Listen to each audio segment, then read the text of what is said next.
In 2013, RSA, one of Canada's oldest and largest insurance companies, was at a crossroads. Fierce competition and changing customer expectations were putting pressure on the company's ability to profitably grow. You see, RSA hadn't invested in the areas that it should have: IT, pricing, and digital. They had a choice to make: change or be left behind. They opted for change, so a massive transformation began. I'm told no part of the business was left unaffected. One question remains: did it work? Can a 300-year-old company ever really change? That's what we're here to find out. So you're the two guys that are tasked with the transformation of a 300-year-old company. All right, be honest with me, guys. What horrible thing did you do to get this assignment? Must have been our bad karma. Looking back to 3 years ago, what would you say is the biggest hurdle that RSA faced? Well, we were doing well for the last little while, but we weren't really growing organically. Everything we were doing was through acquisitions, and our brokers and customers were really telling us that we were difficult to do business with, so we needed to change. And what would you say the greatest impact of this transformation is going to be? I think the biggest impact is going to come from our investments in our IT infrastructure and architecture, to be honest. Technology is driving almost everything we do these days. 3 years ago, RSA had multiple IT systems that didn't talk to each other and no real overview on how things were being done. Now, it doesn't really sound like a recipe for success, so how did you simplify? Strictly speaking, Ray, we haven't simplified anything yet. What we have done is better manage our resources, and we're making enterprise decisions rather than by silo. Our journey towards simplification will start with a multi-year technology plan that we're putting in place now. Great. Now, based on my research, by 2020, RSA will have spent more than $100 million on IT upgrades and investments. What's going to be the biggest game changer in regards to technology for RSA? To date, the biggest game changer will be the implementation of our Guidewire claim system.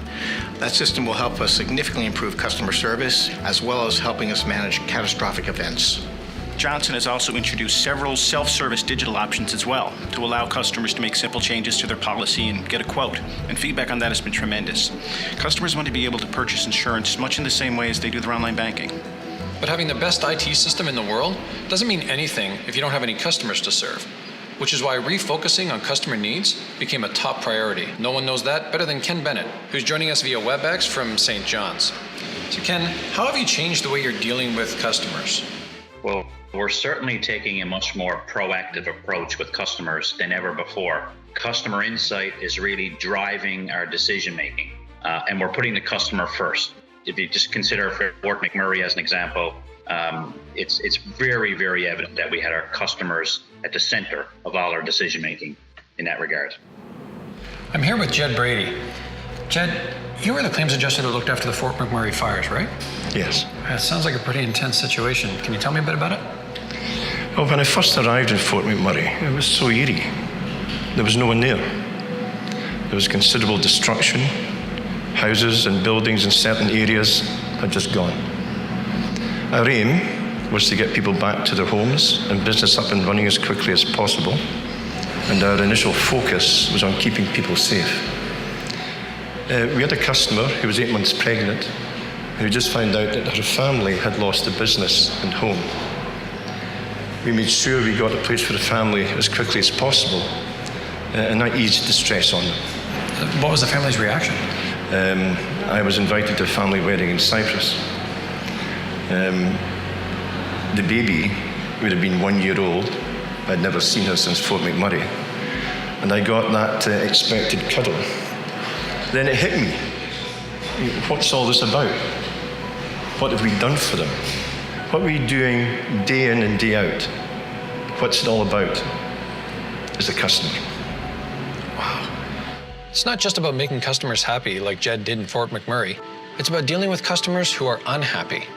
In the past, RSA and Johnson would often let unhappy customers walk. Not anymore. Philippe Engard is joining us from St. John's. Philippe, can you tell us how that works? Sure. My team is called the Star Service Group, and last year we saved $11.4 million in premium. Johnson has staffed my team with a group of employees who are empowered to address customer concerns and problems right on the spot, and it's worked brilliantly. We saved 84% of customers that we speak to. Wow, that is absolutely amazing. Donna, for you, what has been the greatest success story of this transformation? I'd have to say the most success that we've had, from my perspective, is the work we've done on the pricing sophistication program. I gotta tell you, pricing sounds pretty complicated and a little boring. Well, obviously you're not an insurance geek like the rest of us here at RSA. Pricing is a very important part of what we do. Make no mistake, our customers, our brokers, and our affinity partners choose to do business with us because of our pricing. There's been better tools implemented. We have more sophisticated modeling that helps us understand risk better. But really behind all of that is our people. Excuse me. I'm hoping you can help me out here. I'm looking for the CEO's office. I'm having a heck of a time. They told me it was over here in the northeast corners. Yeah, I just found it. Martin Thompson, President and CEO. Wow. Okay. Wow. I'm Ray. Nice to meet you. Wow. That's quite a switch for a president and CEO to forgo the big cushy office and move to a cubicle. Why would you do that? Well, this has been a really important move for us. One of the things we're trying to do in the business is really improve the levels of collaboration and communication and change how we're working. So we established a Better Ways of Working program, and as part of that, each of the executives and myself decided to give up their offices. Wow. Well, that's refreshing. In terms of your business transformation, have you been able to accomplish everything you set out to do 3 years ago? Yeah, listen, I think we've made fabulous progress. We had 3 key areas we wanted to kind of improve on. One was on operational excellence, which is really about us becoming more productive, but more importantly, delivering a better level of service and experience to our brokers and customers. We created 2 big hubs in Mississauga and St. John's. We have lean management implemented across 60% of the business.